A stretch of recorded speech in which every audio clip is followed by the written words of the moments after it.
Cada uno de nosotros es el autor de una película única en el mundo. Rodada en 3 dimensiones y narrada por nuestra voz interior. Es la película de nuestra conciencia. Entretejida de recuerdos y de sensaciones personales e intransferibles, esa narración íntima, privada e incomunicable se está convirtiendo en objeto de estudio de la ciencia. En la mayoría de las culturas, el pájaro es la metáfora natural del alma. Pero ¿podemos observar la conciencia del mismo modo en que observamos a un pájaro en un documental de animales?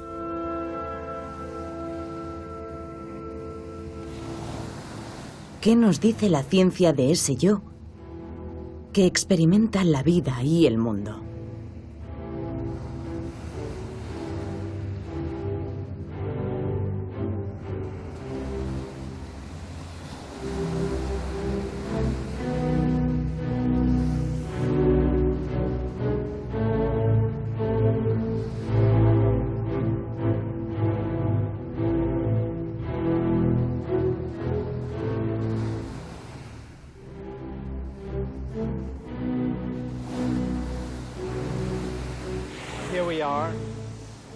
Estoy aquí mirando el océano. Tengo una imagen visual del océano. Oigo el ruido de las olas, siento la temperatura. Y además de la imagen y del sonido y de las sensaciones táctiles, experimento algo más, siento placer y bienestar. Y todo eso conforma una emoción.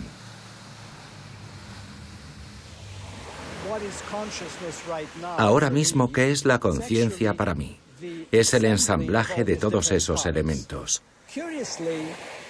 Curiosamente, lo que dota a la conciencia de una unidad es el hecho de que todo eso me está ocurriendo a mí. Está pasando en mi cuerpo y no en el de otra persona.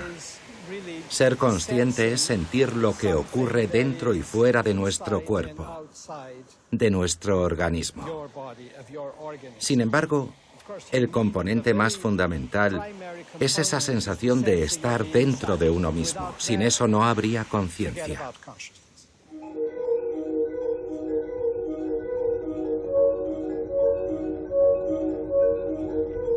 Antonio Damasio hoy es mundialmente conocido por sus estudios. Ha explorado la complejidad del cerebro humano. Para él, la conciencia es fruto del vaivén incesante entre nuestras percepciones externas y nuestras emociones internas. Lo que llamamos mente no es sino el resultado de ese intercambio en ambas direcciones, entre nuestro cuerpo y el mundo que lo rodea. Es evidente que somos entes materiales porque estamos hechos de células. Todos nuestros tejidos son materiales, están hechos de moléculas compuestas de átomos, que a su vez constan de partículas más pequeñas. Todo eso es materia, pero una materia organizada de una manera sumamente compleja. Y a partir de ciertos niveles de complejidad, emerge algo nuevo.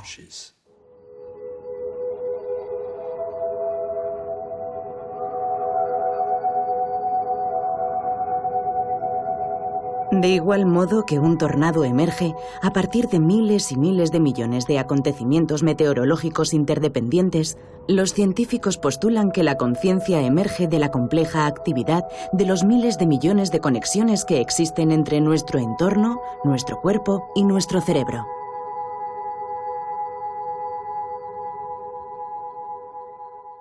¿Cómo podemos entender que la materia produzca la mente?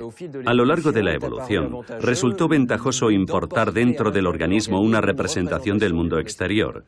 Y la consciencia, o lo que llamamos mente, en el fondo es esa capacidad biológica, surgida al hilo de nuestra evolución, de producir dentro del cerebro una representación cada vez más sofisticada del mundo exterior.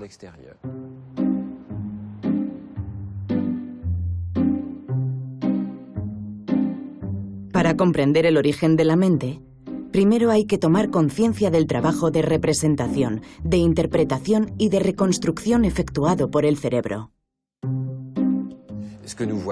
Lo que vemos es una reconstrucción permanente de la realidad exterior.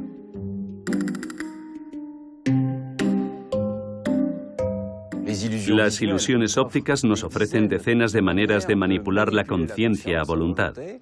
Fijémonos, por ejemplo, en este tablero de ajedrez. Vemos casillas, un caballo negro y un caballo blanco. No hay ninguna ambigüedad.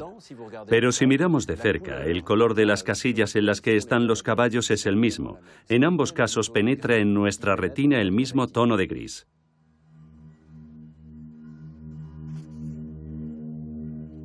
¿Qué es lo que ocurre entonces? Hay una mancha que podría ser una sombra procedente del cilindro que está en el tablero, por lo que nuestro cerebro sustrae, de forma inconsciente, la sombra de la imagen percibida y nos hace ver el tablero tal y como sería si no hubiera sombra. Y todos esos cálculos son inconscientes, solo somos conscientes del resultado final. Este ejemplo demuestra que el cerebro es capaz de ejecutar ciertos cálculos de gran complejidad antes de poder acceder a la información consciente.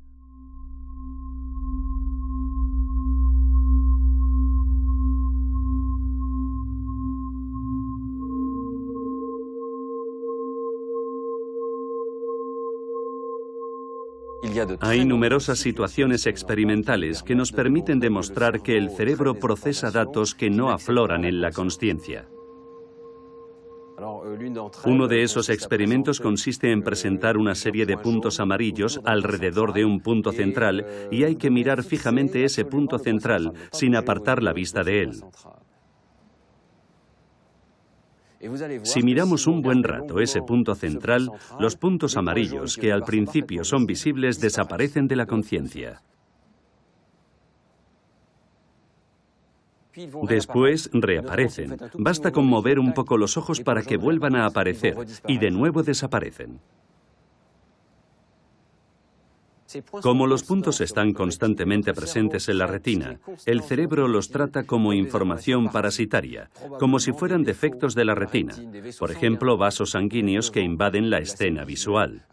Así que el cerebro los elimina porque esos puntos amarillos no parecen provenir del mundo exterior, son demasiado constantes para ser elementos del mundo exterior.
En este experimento mostramos un número a los sujetos durante un breve instante, de solo 16 milisegundos.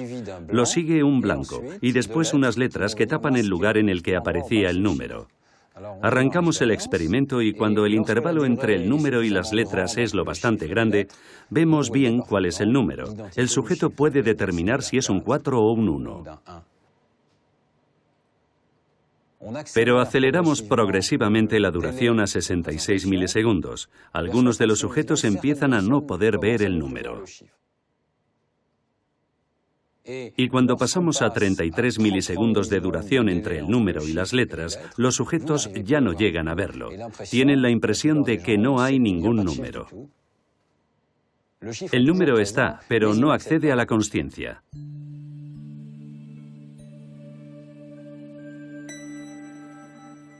Gracias a la imaginería cerebral podemos seguir toda la secuencia temporal, desde un número en la pantalla a su representación consciente en el cerebro.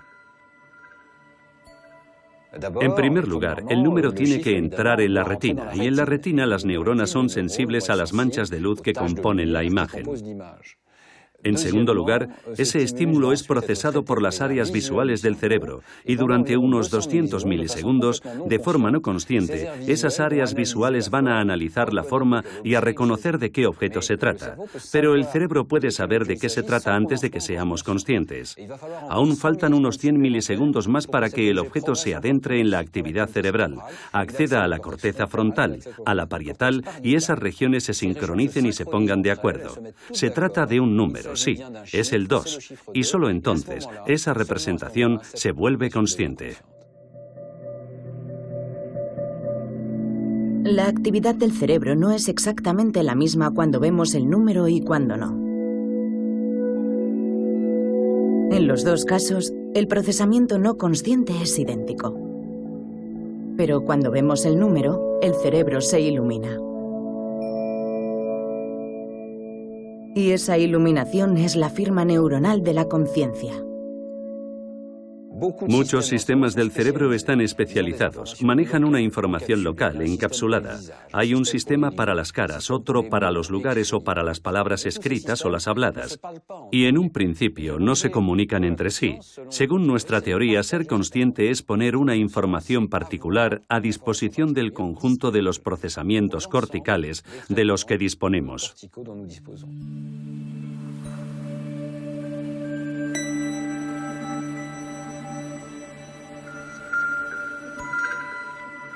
No sabemos cuál es el primer momento de la consciencia. De hecho, es bonito preguntarse en qué momento surge por primera vez. El feto se mueve en el útero. Y esos movimientos pueden estar coordinados, pero también puede que se produzcan por reflejo de forma inconsciente. Al principio, la consciencia empieza con la percepción. ¿Qué pasa en el cerebro de un bebé cuando ve, oye o siente placer? ¿A partir de cuándo observamos los primeros signos cerebrales de la consciencia? El problema con un bebé es que no nos puede decir si es consciente o no. Lo que hacemos en nuestros estudios es mirar directamente en el cerebro si los mecanismos de la consciencia que conocemos en el adulto están presentes en el cerebro del bebé. Os vais a sentar delante de esa pantalla de ordenador. Le vamos a mostrar una serie de caras, algunas por un espacio de tiempo muy breve y otras un poco más largo, y vamos a medir su actividad cerebral. Vale.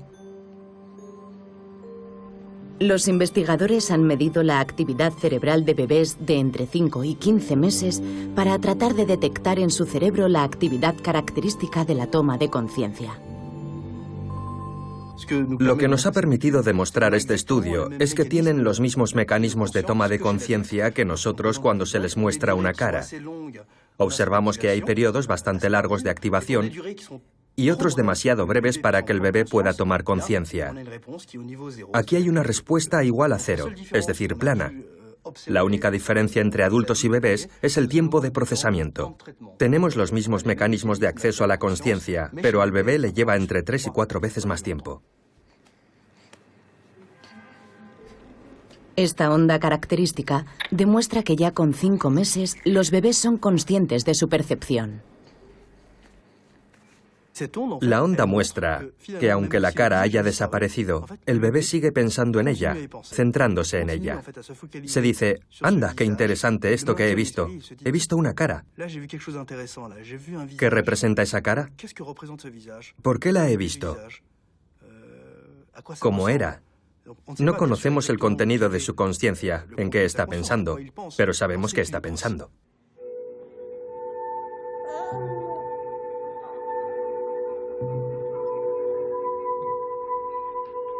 Tomar conciencia de una información no significa que seamos conscientes de nosotros mismos. Desarrollado en los años 70, el experimento del espejo permite observar ese proceso bien conocido en los niños. A los 2 años, el niño se vuelve capaz de tocarse una mancha que tiene en la cara. El experimento se graba con un espejo unidireccional. ¿Y esa quién es? ¡Anda! ¿Esa quién es? A sus 24 meses, Fleur supera claramente la prueba. Melson, de 18, todavía no supera el test. ¿Y ese quién es?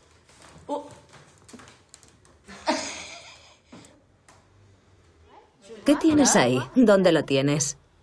Aquí. Ahí está. Sí, ¿lo tienes ahí? Vemos que en efecto se está tocando. Es consciente de que lo que ve en el espejo es él. Es interesante porque es un movimiento muy complejo en términos de conciencia del yo. Es capaz de tocarse en relación con el reflejo en el espejo. Mira lo que hago.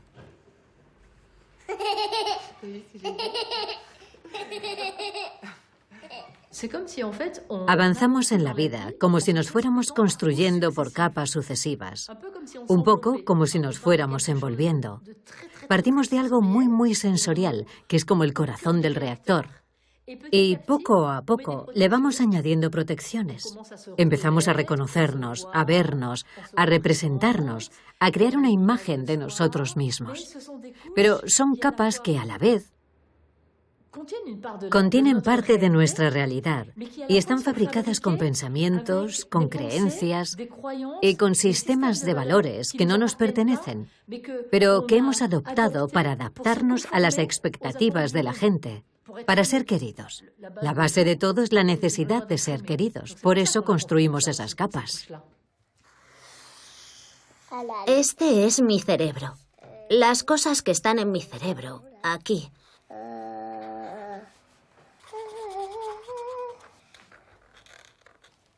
Aquí es donde pienso las cosas.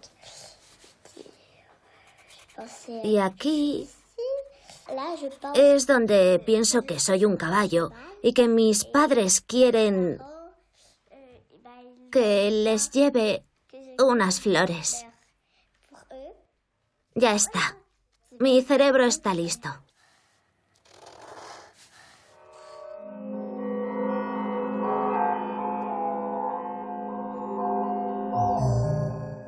La consciencia es un reflejo permanente de nosotros mismos. Naturalmente proviene de lo que percibimos, es decir, de nuestros sentidos. Pero nuestros sentidos tan solo captan lo que se corresponde con lo que ya tenemos dentro de nosotros.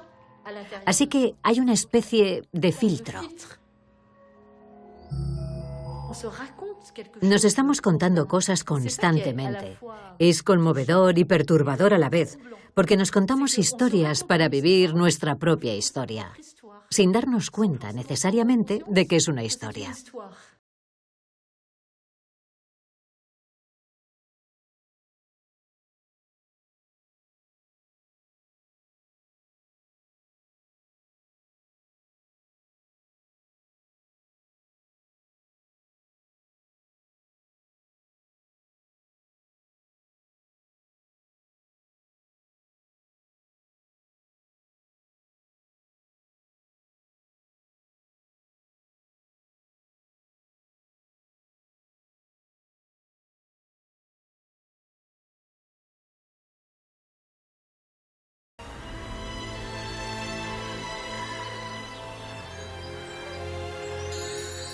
El contenido de nuestra conciencia es esa representación del mundo al que pertenecemos. Una representación que nos incluye a nosotros mismos y que se despliega en nuestra vida subjetiva como una historia. Hay mil maneras de ilustrarlo, y un ejemplo sería este corto, una especie de película expresionista alemana. Aparecen unas formas geométricas y luego llega una pareja y se entabla una relación. Interpretamos inmediatamente sus movimientos como una especie de conflicto, con diferentes fases. Casi percibimos su mirada, y hasta les podemos asignar un sexo. La forma redonda es más bien femenina y estas masculinas. Cada cual puede elaborar su propio relato. La cuestión es que el impulso de contarlo es irreprimible. Nada más ver estas imágenes, la historia se cuenta dentro de nosotros. Cuando percibimos el mundo, esa representación del mundo a la que tenemos acceso consciente se construye dentro de nosotros y tiene el color y la textura de una historia. Vaya, se han ido, se acabó la historia. Como se trata de figuras elementales, sin ningún atributo intrínseco, queda claro que el argumento es nuestro.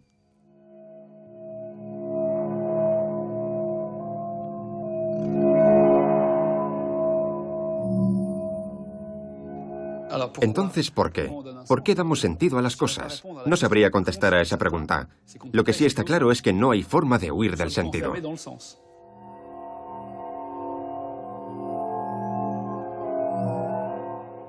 Se podría decir que en la brecha entre la realidad bruta y la representación anida el sentido.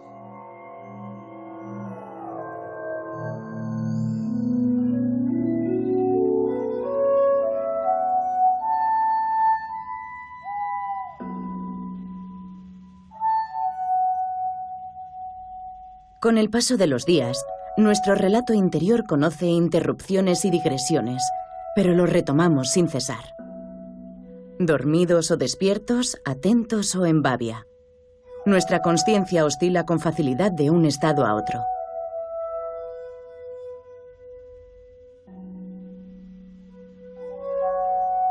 Pero a veces esa alquimia sutil deja de funcionar. La historia que nos anima se borra. Es el caso de los pacientes con estados alterados de consciencia.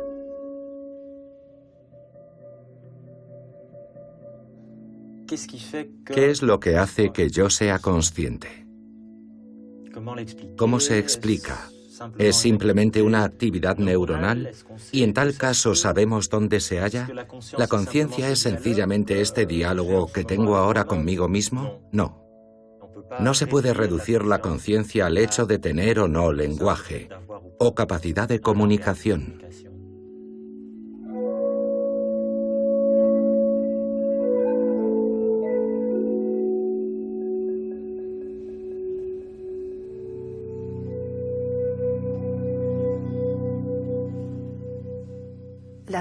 La vida produce conciencia.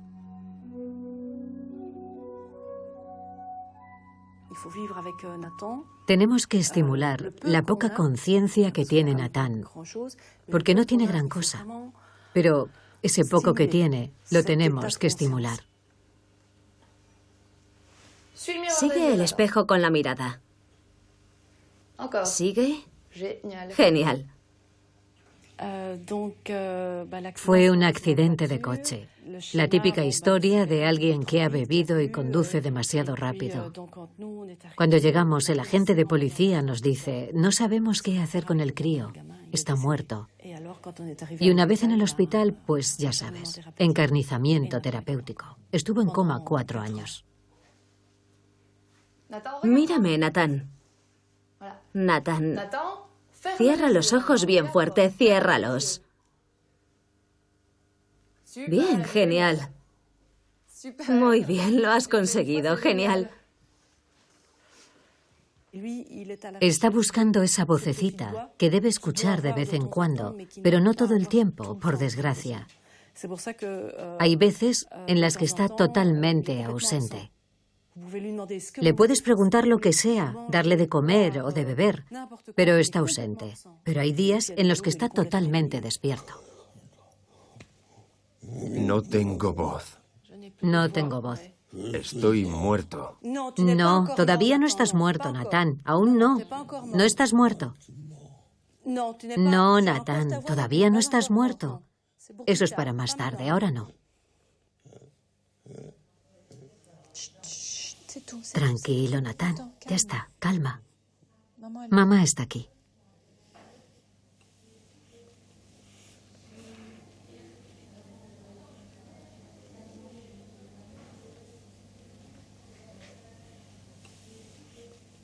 Es un ser vivo con una consciencia disminuida, o sea que los puntos de referencia que tenemos tú y yo, él no los tiene. Se los ha arrebatado el coma.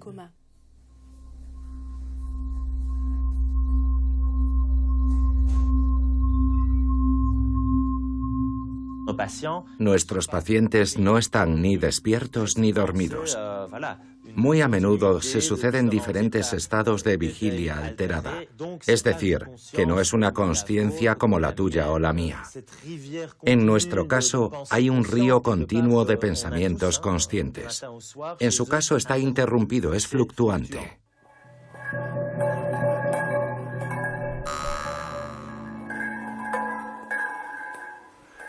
Cuando la consciencia de un paciente es fluctuante, Basta con que pueda comunicarse con el lenguaje o con cualquier otro código para que sepamos con certeza que es consciente. Pero cada año miles de pacientes paralizados no dejan entrever nada de su estado mental. Tras un examen repetido y en profundidad, más de una tercera parte de los pacientes considerados en estado vegetativo presentan señales de consciencia mínima, a pesar de las apariencias. Cuando un médico se pregunta si un enfermo está consciente, lo que quiere saber es, ¿hay alguien ahí? Dicho de otro modo, tengo delante a alguien con los ojos abiertos, pero ¿hay alguien ahí? Es decir, ¿alguien que tenga una vida en primera persona? Mírame. Estoy aquí, a tu derecha. Mírame. Mueve los dedos, intenta moverte. Si el paciente no es capaz de comunicarse, tenemos que tratar de descifrar esa actividad subjetiva. Te vamos a poner un casco de electrodos y vas a escuchar unos sonidos para ver si reaccionas a ellos, ¿vale? Vamos a empezar. ¿Cuál es la base del test? Es la idea de que la consciencia siempre es consciencia de algo. Pongamos que te hago escuchar bip, bip, bip, bip, bip, bip, bip, bip, bip, bip, bip, bip, bip, bip, bip. Si no te digo nada, lo normal es que no solo seas consciente de los sonidos, sino que tomes conciencia de que el quinto es diferente. Y si registramos tu actividad cerebral con un electroencefalograma, veremos que tu cerebro no solo procesa los sonidos, sino que es capaz de entender que el quinto era diferente. Es una forma de sorpresa, pero tomamos conciencia de ello de forma subjetiva. Anda, el quinto es diferente.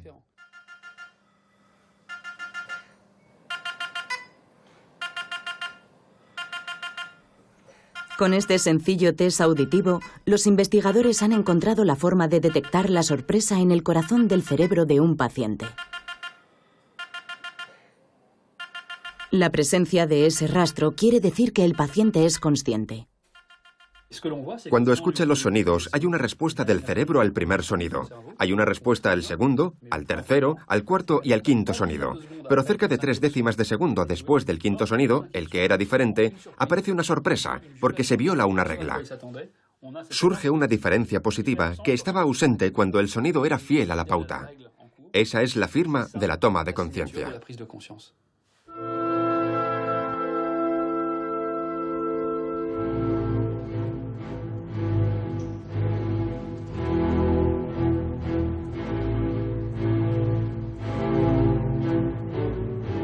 En Milán, un investigador parece haber dado con un medio todavía más radical para observar la consciencia dentro de nuestro cerebro.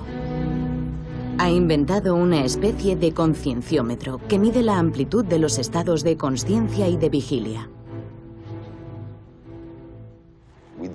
Todas las noches morimos. Durante el sueño profundo desaparecemos.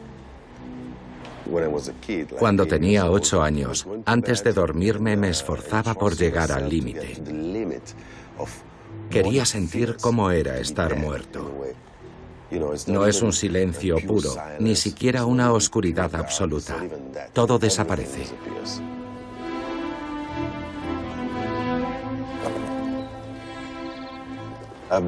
Siempre me ha fascinado la frontera entre el ser y el no ser. Y cuando la consciencia se va, hay que comprender qué es lo que hace el cerebro, qué ocurre allí dentro.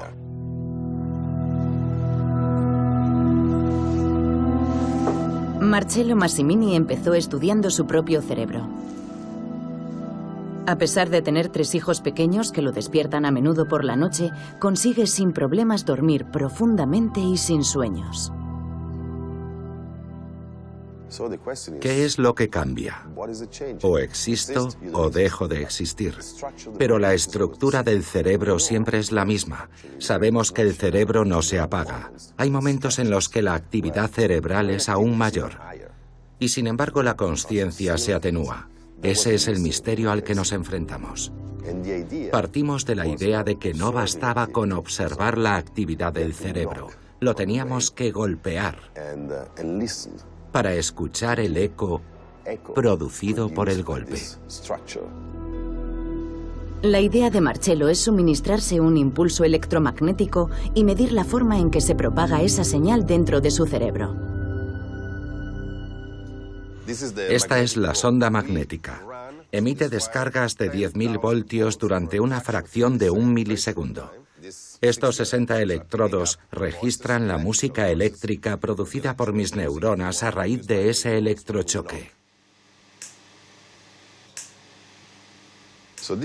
Cuando observamos el eco que se produce en mi cerebro, vemos lo compleja y global que es esa sinfonía. Cuando estoy despierto es una sinfonía compleja y debería ser más sencilla cuando me duermo.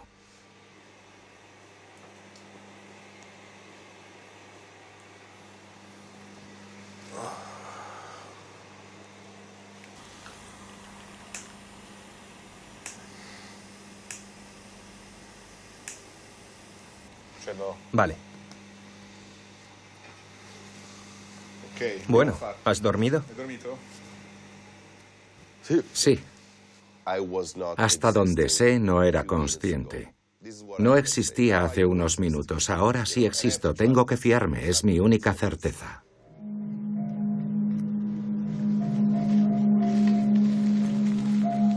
Comparando el estado de su cerebro despierto y luego dormido, Marcello descubrió lo siguiente. En un cerebro despierto y consciente, el choque eléctrico retumba largo rato y de manera compleja. Mientras que en un cerebro dormido, durante un sueño profundo y sin sueños, la conversación rica que existe durante la vigilia se transforma en un breve monólogo.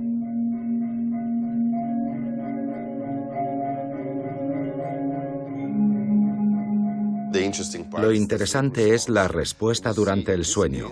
El cerebro siempre está activo, no se apaga en ningún momento, pero su respuesta es completamente diferente. Es aburrida, local, ha perdido su riqueza. El cerebro está activo, reacciona, pero ha dejado de ser complejo. Medir esa complejidad es medir nuestro estado de consciencia. Los cerebros en coma, anestesiados o dormidos siempre son menos complejos que los cerebros despiertos y conscientes. Gracias a esta medición, los científicos pueden captar por fin el fenómeno de la consciencia en términos puramente matemáticos. Todavía no podemos explicar la consciencia, pero sí podemos medir la complejidad de su eco. Ese eco es la música de la consciencia. Es el reflejo de una estructura magnífica, una catedral con ecos que viajan y se propagan. Es la expresión de un potencial, un maravilloso pedazo de materia.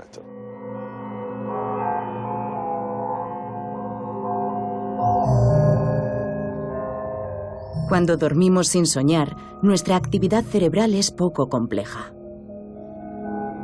Pero, ¿qué sucede cuando soñamos? Nuestro cerebro está desconectado del mundo y, sin embargo, genera personajes. Simula paisajes nuevos a partir de los recuerdos durmientes no conscientes. ¿En qué estado de consciencia o de inconsciencia nos encontramos cuando soñamos? El sueño es un tema interesante. Freud fue el primero en decir que el sueño era la vía regia del inconsciente, lo cual no quiere decir que el sueño sea inconsciente. Freud fue el primero en animar al soñador a contar sus sueños. Si los cuenta, es un discurso consciente. Si dices que el sueño es el inconsciente, es un resumen absurdo. El sueño es un estado de consciencia.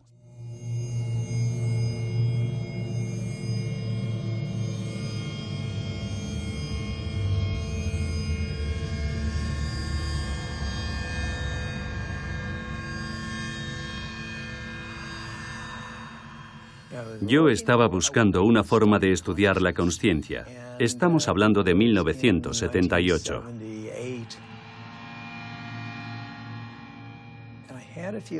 Ya había tenido algún sueño lúcido.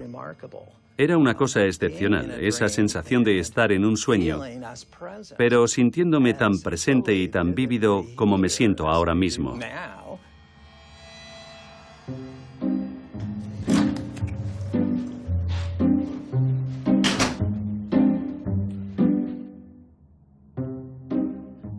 El sueño lúcido es cuando sueñas y sabes que estás soñando.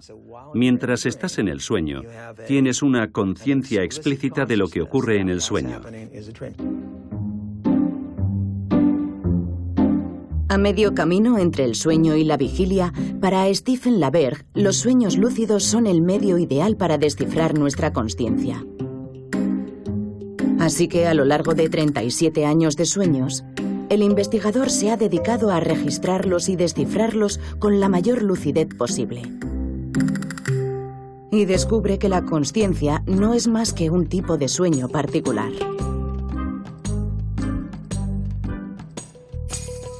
Así es como funciona.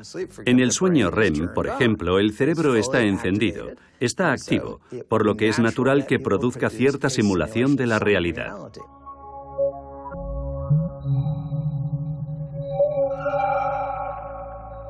Cuando soñamos, solo usamos lo que ya hay dentro del cerebro.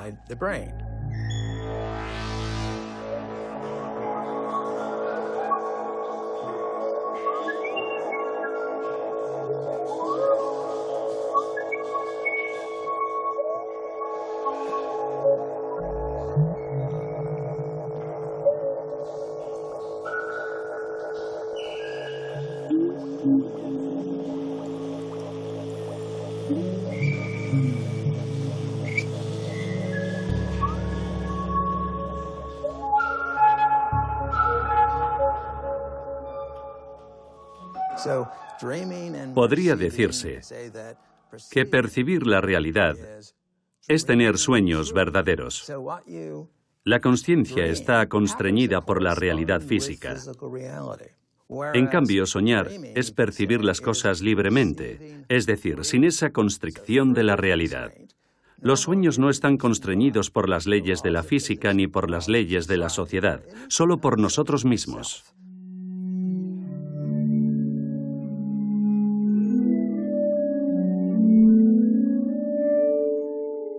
Si no soñáramos, probablemente seríamos más rígidos, menos flexibles frente a la realidad. Los sueños son raros. Ocurren cosas que no tienen ningún sentido. Lo que llamamos raro es la otra cara de la creatividad.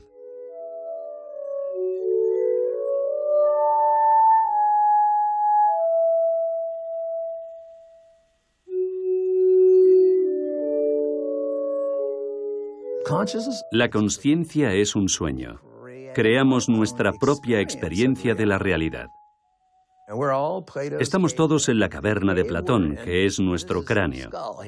Estamos atrapados dentro de este cráneo y no podemos ver más que las imágenes que se proyectan en esta pantalla, a través de nuestros ojos y nuestro sistema sensorial.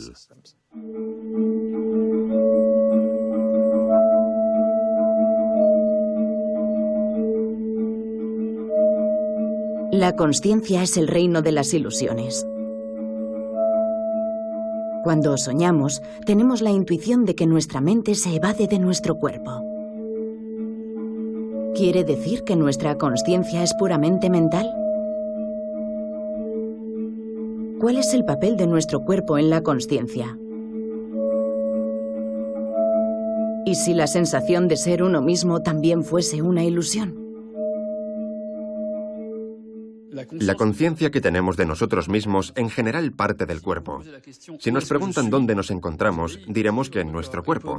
Y si nos preguntan en qué parte del cuerpo estamos, nadie tiende a identificarse con la punta del meñique.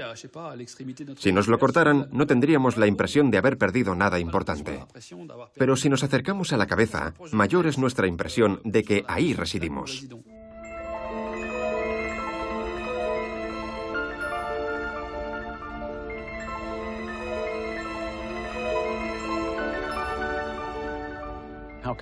Es fascinante. ¿Cómo se obtiene esa sensación de ser uno mismo, de experimentar el mundo desde dentro de un cuerpo? Creo que sigue siendo un misterio. ¿Cómo se puede partir de este pegote de tejido cerebral que podemos sujetar en nuestras manos y conformar a un ser humano individual con todos sus recuerdos, sus experiencias, su personalidad y sus valores morales?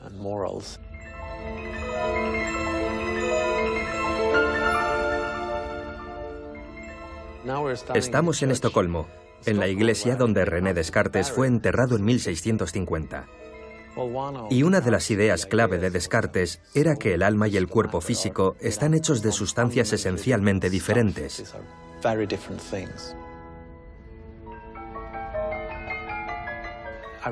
Irónicamente, 16 años después de su entierro, su cuerpo fue trasladado a Francia, pero no estaba entero.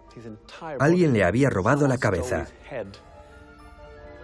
Resulta un poco paradójico que una persona como Descartes, que reflexionó tanto sobre el alma y el cuerpo, fuese enterrado sin cabeza.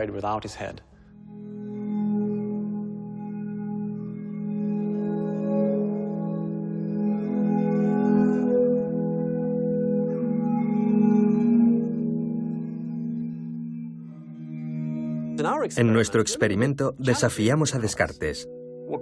Creamos ilusiones que afectan al cuerpo entero, en las que modificamos la experiencia que tenemos de nuestro propio cuerpo, qué aspecto tiene y dónde se sitúa.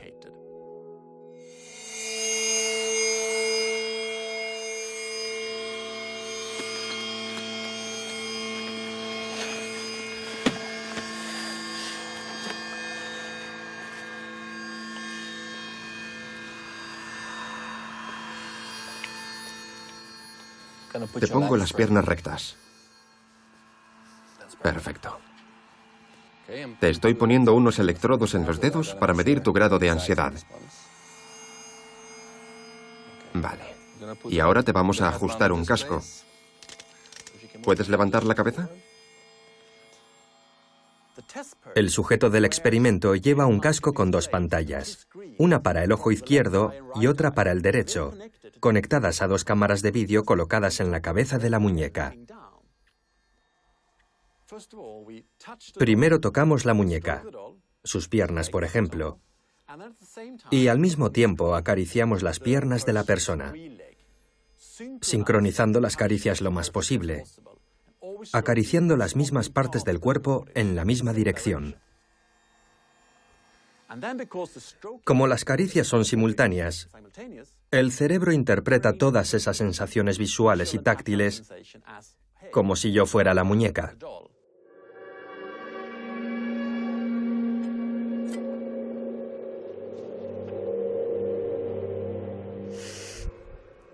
Cuando se amenaza al cuerpo de la muñeca, el sujeto pasa miedo. Empieza a sudar y eso lo podemos medir objetivamente, midiendo la reacción ante el cuchillo. El sentido común nos dice que tenemos un cuerpo, que vivimos en un mundo real y punto. Pero esta ilusión nos demuestra que las cosas no son tan sencillas. La experiencia consciente que tenemos del mundo y de nuestro propio cuerpo es una creación de nuestro cerebro.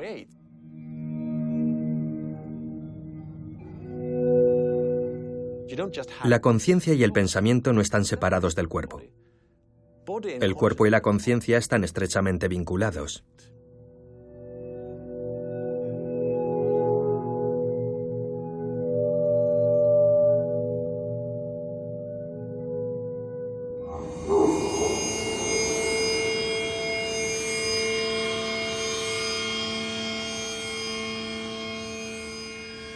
Para los científicos, nuestros pensamientos y nuestras emociones no proceden de una mente inmaterial, sino del cuerpo, y en particular de un órgano, el cerebro. El menor de nuestros deseos, todas y cada una de nuestras decisiones están inscritos aquí, en nuestro entramado neuronal, en un código que aún nos resulta misterioso. Pero esto no nos dice quién decide en nosotros.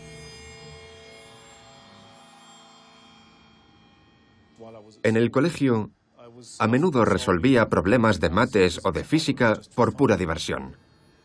Me di cuenta de que cuando me bloqueaba, me ayudaba a ponerme a hacer algo muy diferente y la solución aparecía en mi cabeza.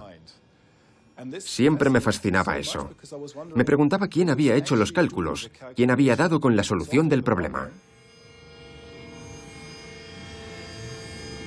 En Berlín, John Dylan Haynes busca la firma cerebral de nuestro libre albedrío.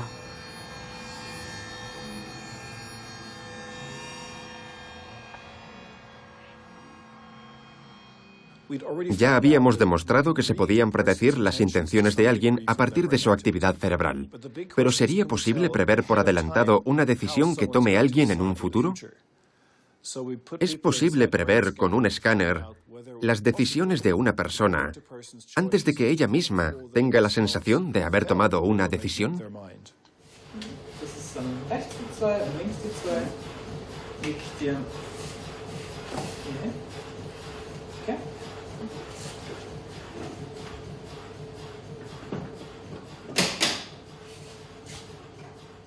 Es un experimento sencillo. Hay dos botones, uno a la izquierda y otro a la derecha. Y les pedimos que decidan libremente si quieren pulsar el derecho o el izquierdo. Pueden escoger. Para asegurarse de que la situación planteada sea totalmente libre, el investigador propone una alternativa sumamente limitada. La persona pulsa unos botones que no hacen nada y dispone de tanto tiempo como desee para decidirse. Pero la firma cerebral de esta decisión tan inocua es desconcertante. Podemos predecir qué hará la persona a partir de su actividad cerebral hasta 7 segundos antes de que ella tenga la impresión de haber tomado la decisión.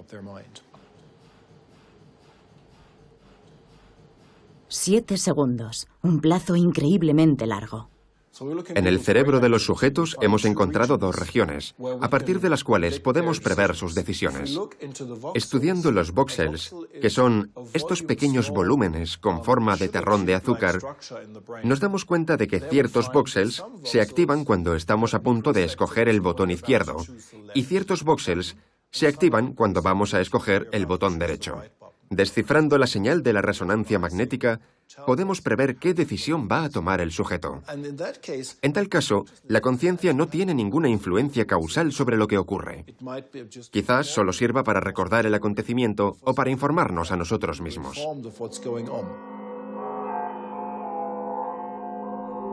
Naturalmente, la decisión que implica el experimento es minúscula y no tiene la menor repercusión.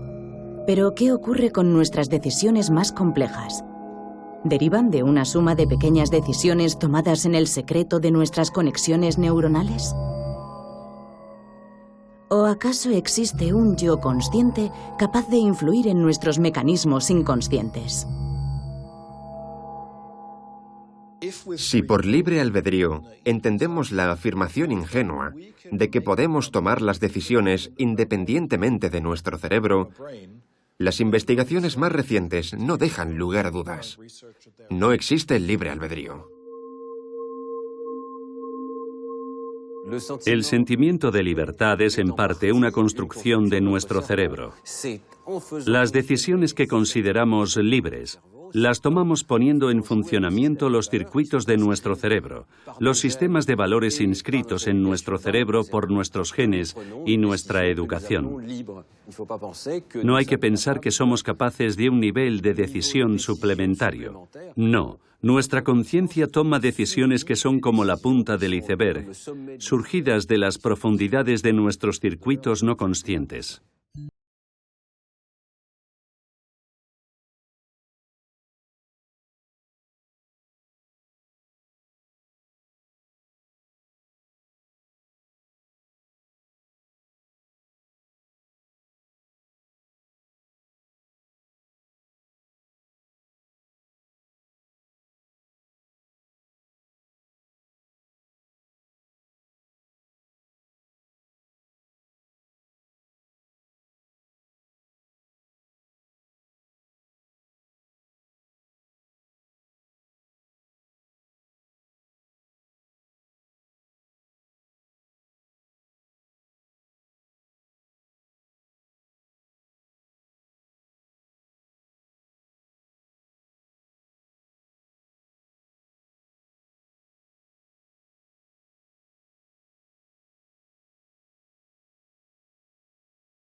El papel del cerebro es producir pensamientos, igual que el papel de los pulmones es respirar y el del corazón hacer que circule la sangre.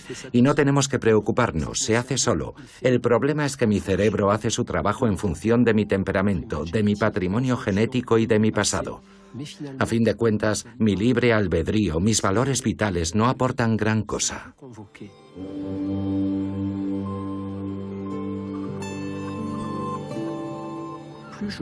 Cuanta más conciencia tomo de lo que ocurre en mí, más consciente soy de la forma en la que estoy viviendo mi experiencia y mayor es mi libertad.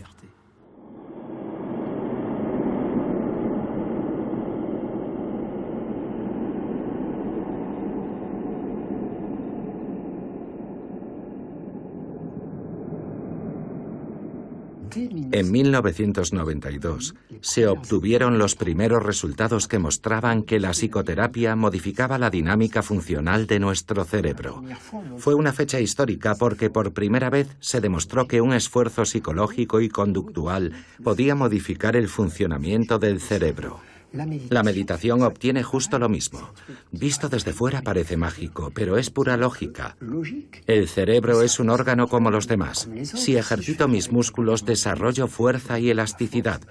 Y si ejercito regularmente mi cerebro, también desarrollaré ciertas capacidades cerebrales.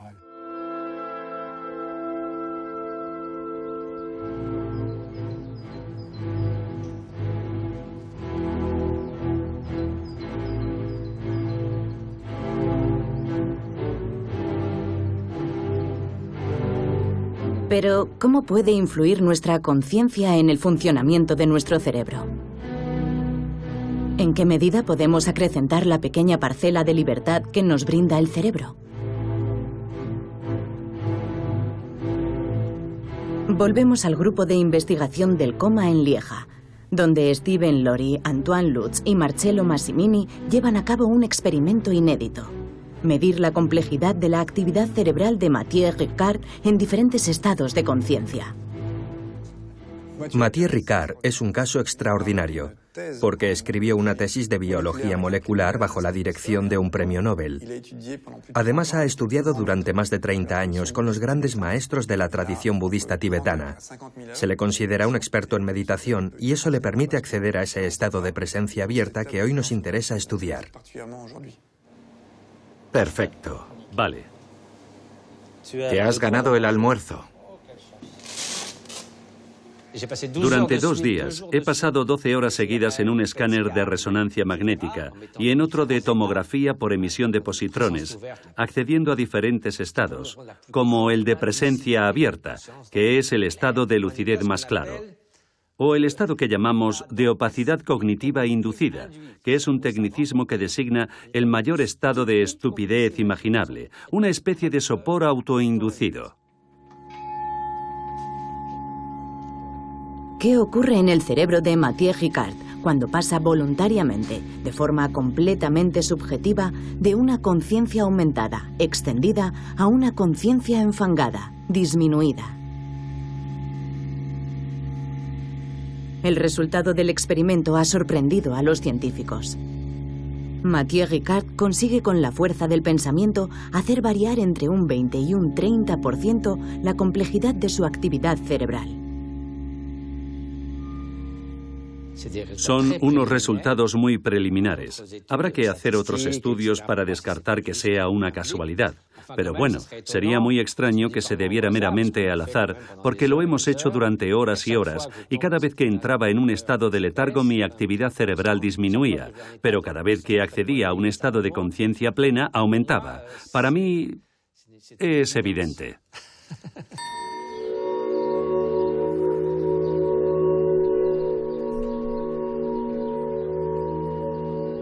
Así pues, nuestro cerebro es capaz de modificar su propio modo de funcionamiento, y por la pura fuerza del pensamiento.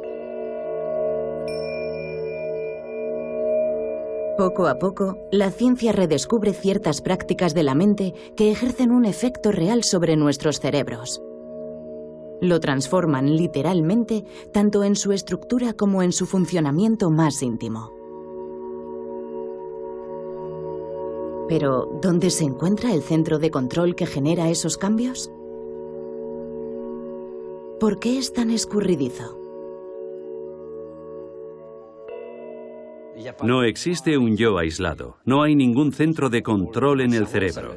En eso coinciden todos los neurocientíficos, no hay centro de control en el cerebro. Lo que hay es un flujo de conciencia, un flujo dinámico en perpetuo cambio. Pero ese flujo de experiencias determina a cada momento su estado futuro. El conjunto de mis experiencias pasadas hace que mi estado presente refleje la historia de ese flujo continuo. Recuerdo unas cosas y otras no, pero todas representan el estado presente de ese flujo continuo.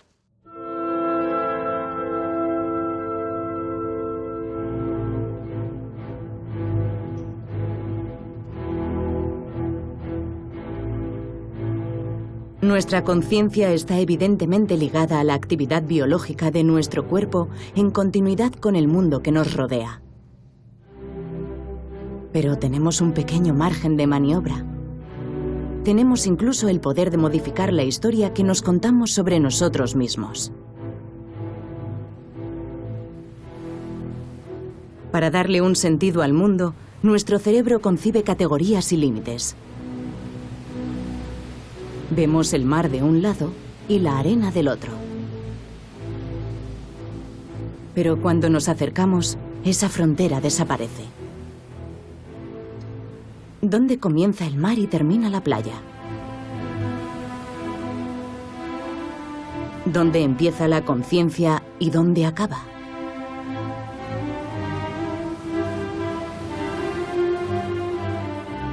No hay un yo aislado que decide separado del mundo, sino una red de relaciones hipercomplejas.